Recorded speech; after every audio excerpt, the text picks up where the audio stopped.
करने के लिए एक्सरसाइज होती है, योगा होता है, वॉकिंग होता है।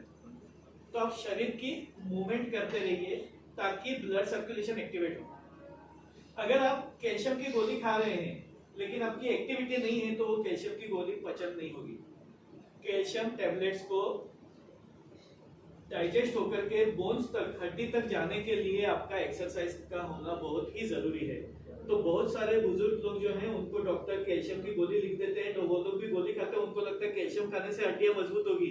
नहीं, जब तक आप एक्सरसाइज नहीं करते हैं, जब तक आप शरीर की मूवमेंट नहीं करते हैं, तब तक वो कैल्शियम आपके हड्डी तक जाता नहीं है।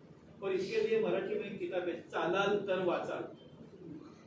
अगर आप चलेंगे तो हेल्दी रहेंगे, चलती का नाम गाड़ी, यानी आपके मूवमेंट, क्योंकि ब्लड सर्कुलेशन एक्टिवेट होगा तो ही आपके सारे अवयवों को ठीक तरीके से ऑक्सीजन भी मिलेगा और न्यूट्रिशन भी मिलेगा। तो एवरीडे अगर आप 15 से 20 मिनट अगर वॉकिंग करते हैं, लाइट एक्सरसाइज करते हैं, जो काफी जरूरी है। उसके बाद में ऑक्सीजनेशन इंप्रूव करने के लिए भी आपको योग और एक्सरसाइज काम में आती है, क्योंकि जब आप डीप ब्रीदिंग एक्सरसाइज करते हैं, जब आप ऑर्डिनरी एक्सरसाइज भी करते हैं तो आपका ब्लड सर्कुलेशन फास्ट होता है, लेकिन ब्लड सर्कुलेशन के साथ में आपका लंग्स का पंपिंग कैपेसिटी बढ़ता है, हार्ट का पंपिंग कैपेसिटी बढ़ता है, ऑक्सीजनेशन बढ़ता है, और हमारे हर एक सेल्स को ऑक्सीजन चाहिए होता है।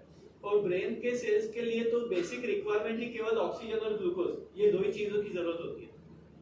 तो ब्रेन तक सर्कुलेशन अच्छा होने के लिए भी एक्सरसाइज का होना बहुत ही जरूरी है।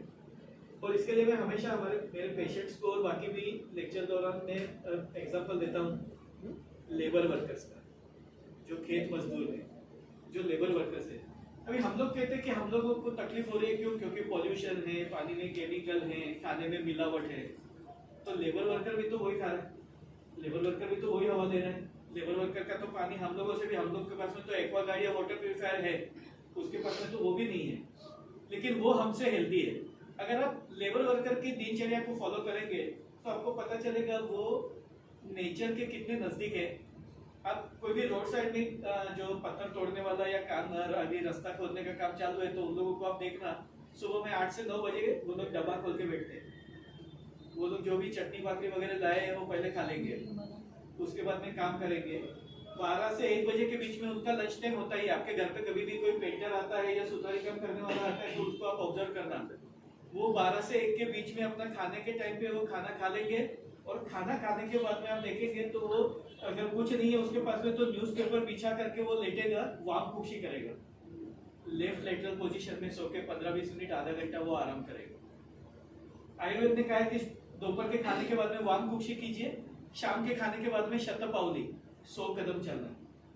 लेकिन कुछ लोग होते हैं दिन में वॉकिंग का टाइम नहीं मिलता है तो रात को खाना खा के डोंबिवली दर्शन के लिए निकलते हैं, तो वो बिल्कुल ही गलत है। खाना खाने के बाद में आपको केवल शतपावली 100 कदम चलते हैं, उतना ही चलना होता है, ज्यादा नहीं। लेकिन दिन में टाइम, आजकल पूरा कंसेप्ट चेंज हो गया, क्योंकि सब लोग अपनी अपनी सहूलियत पे फिटनेस को कंसिडर करते हैं। लोग जिम में जाते हैं तो जिम भी एसी वाले जिम में जाते हैं, जहाँ पे पसीना निकालना है वहाँ एसी जाते हैं, एसी जिम में जाते हैं। अभी एसी जिम में आपका मेटाबॉलिज्म एक्टिवेट नहीं होगा, आपका बॉडी टेम्परेचर हीटअप नहीं होगा, तो जो पसीना निकालना है, लेबर वर्कर को आप अगर देखोगे तो 8 घंटा धूप में काम करता है, उसको कोई तकलीफ नहीं होती है। हम लोगों को अभी 15 मिनट अगर लाइट बंद हो गई और एसी बंद हो गया तो तुरंत से हम लोगों को तकलीफ हो रही है। वो भी तो 40 डिग्री टेम्परेचर में रहता है, 8 घंटा धूप में काम करता है, उसको तकलीफ नहीं है। वो पसीना निकलता है तो डिटॉक्सिफिकेशन हो जाता है, उसके शरीर का पूरा कचरा निकल जाता है।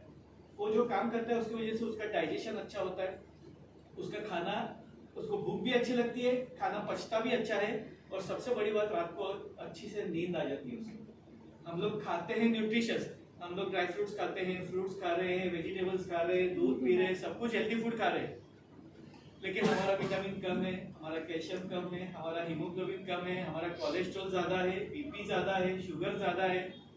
यानी सब कुछ हेल्दी या न्यूट्रिशियस ज्यादा खा रहे हैं, लेकिन सामने वर्कआउट नहीं है, डिटॉक्सिफिकेशन नहीं है, तो वो सारे टॉक्सिन्स जो है वो हमारे बॉडी में ही रहते हैं, और जिसी की वजह से बाद में किसी को कोलेस्ट्रॉल बढ़ता है, किसी को ट्राइग्लिसराइड बढ़ता है।